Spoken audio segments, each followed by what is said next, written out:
Thank you, Madam Presiding Officer.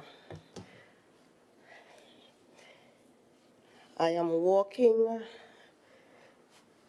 to the lectern and wondering whether I should waste any of my time to respond to some of what was just said.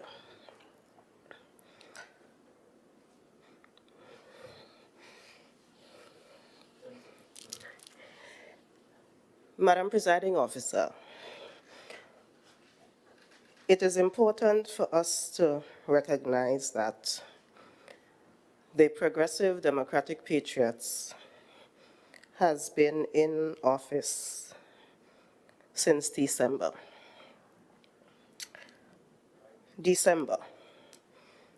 It is now April. And many of the issues that were just raised by the minority leader are not new issues. As a matter of fact, I am very, very happy that the goodly gentleman highlighted that policy about rental assistance, because that is a policy that we met in December.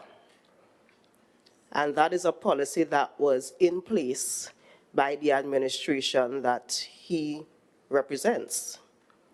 So I am really happy you're the one who highlighted how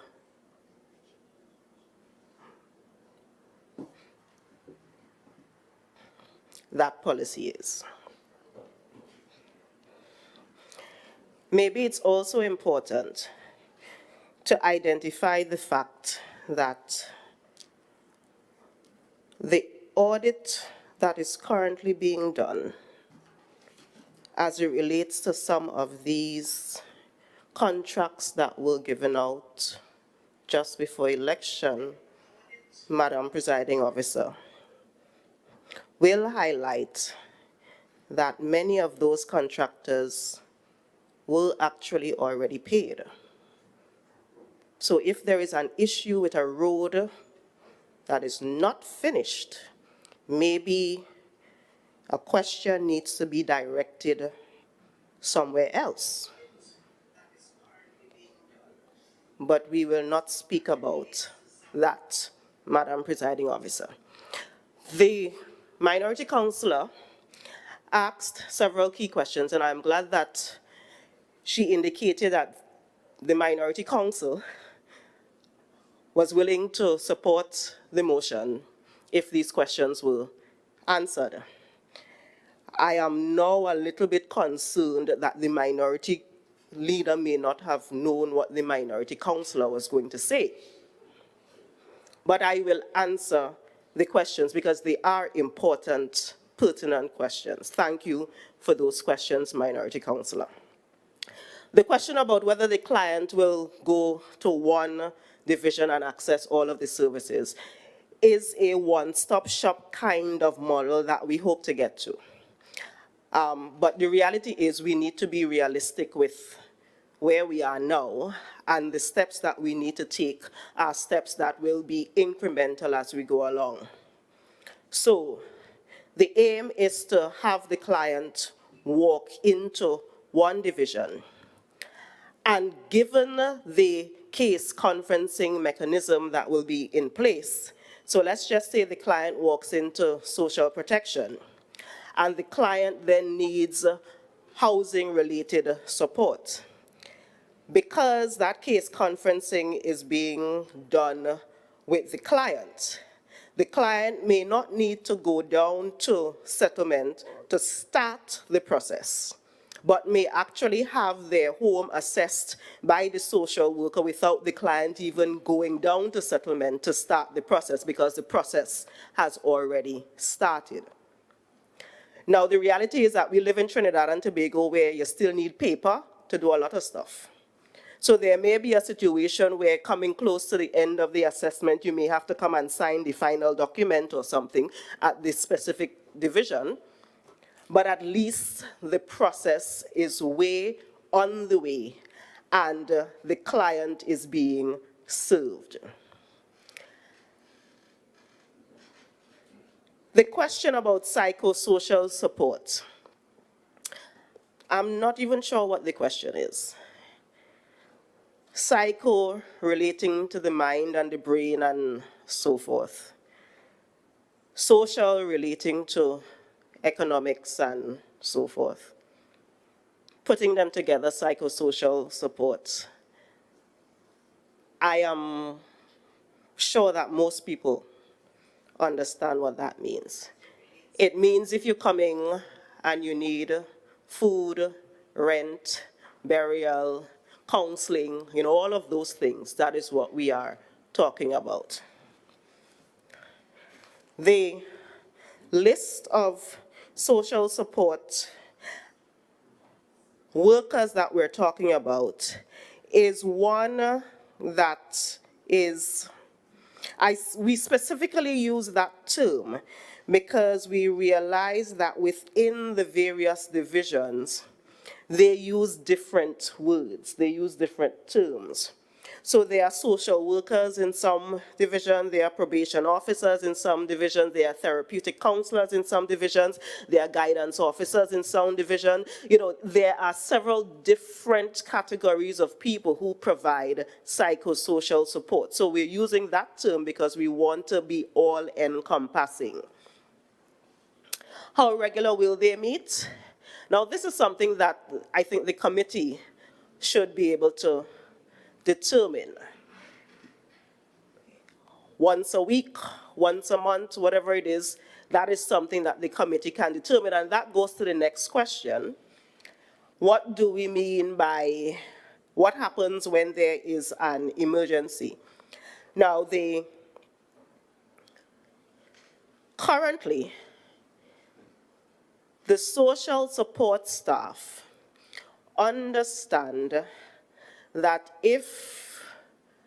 when the client comes in, you do an assessment of the client, and that assessment of the client will then determine how quickly you need to provide the service. So obviously, if the people them house burn down, we know that you have to find somewhere for them to stay that night. But if the house ain't burned down, you may have a little bit of time to determine what is best and do what is best for the client.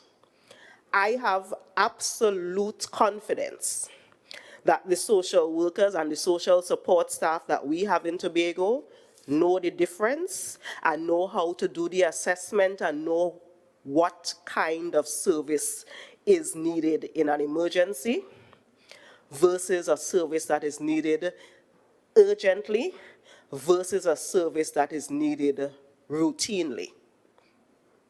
They have the technical capacity to do that assessment. That is why we are asking them to do that assessment. One of the questions that came up, and it's an important one, and it's one that's near and dear to my heart, is the issue of confidentiality. Confidentiality has been a sore point in Tobago. And it is important to understand that for us to be professionals, we have to take confidentiality seriously. There is a difference between anonymity and confidentiality, Madam Presiding Officer. Anonymity means that we do not know who the person is. It is a number that has been assigned. We don't know who that person is that we are treating with. That is somebody, a case that is anonymous. Confidentiality means that we understand that the information that this person has given us is near and dear to them and to us, and we must keep it in a particular way. We must not share it with individuals who do not have the right to know that information. Confidentiality is something that we are supposed to be dealing with continually, not just in case conferencing, but in every aspect.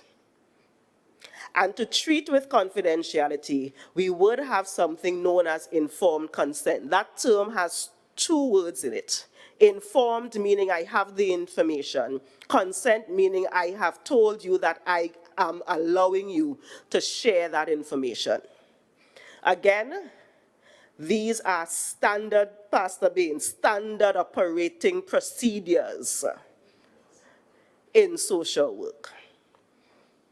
And it will apply in this situation. We come to this house, and maybe the minority leader, because we just spent 20 years of his party doing what they want, he is not familiar with the fact that the reason we come to this house at least once per month is to debate and agree on policy. The Tobago House of Assembly, this Tobago House of Assembly, is bringing to the people of Tobago an idea that was not birthed by me, an idea that came out of consultations with social support staff, with clients, who have all said this would really, really help us to get the services that our clients need to them quicker. That is how this came about. So we are here saying to the people of Tobago, this is what this THA is planning to do. Let us talk about the good of it, the bad of it, what we need to do, what we need to make better, what we need to improve, the questions, and I appreciate the questions, so that we can then go back to the Executive Council and then implement the policy that we agreed on here in the Assembly Legislature.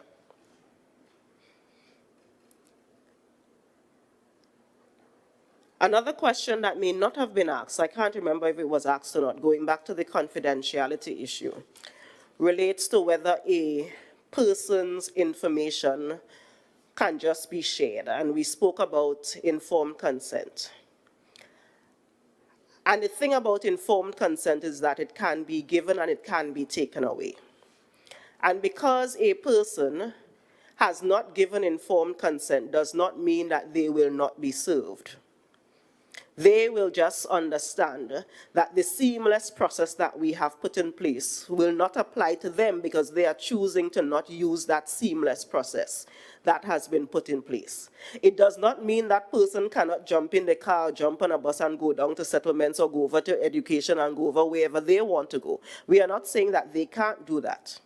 What we are saying is that we want to make it easier for you. So if you allow us to do the case conferencing, we will bring all of these people together. And bringing them together does not have to be in a physical space. It could be in a virtual space to discuss what is best for this person and have them get the best service possible.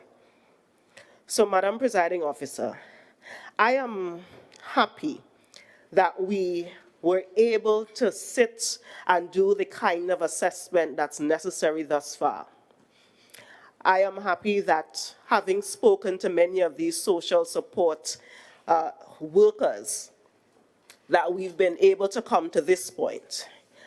And I am happy that most, if not all, of the members sitting here agree that our clients deserve nothing but the best.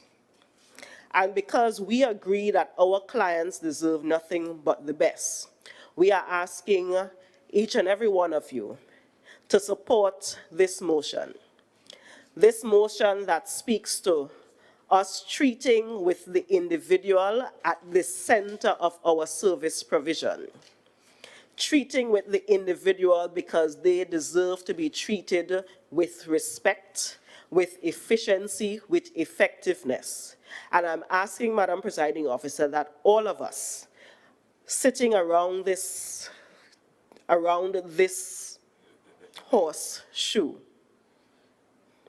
agrees with the motion that reads, whereas COVID-19 has caused significant socio-economic challenges for individuals, families, and communities in Tobago, due to its designation as a pandemic and the public health regulations put in place to safeguard citizens. And whereas the Tobago House of Assembly, via the 5th Schedule of the THA Act, is responsible for social welfare.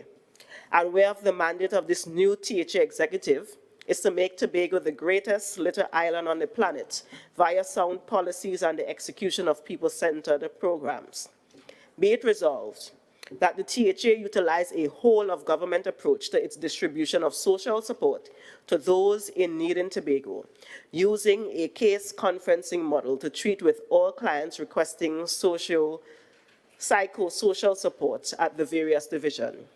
And be it further resolved that a committee of social support staff from each division be convened to create the policy that guides how this process is implemented by June 30th, 2022. Madam Presiding Officer, I so move.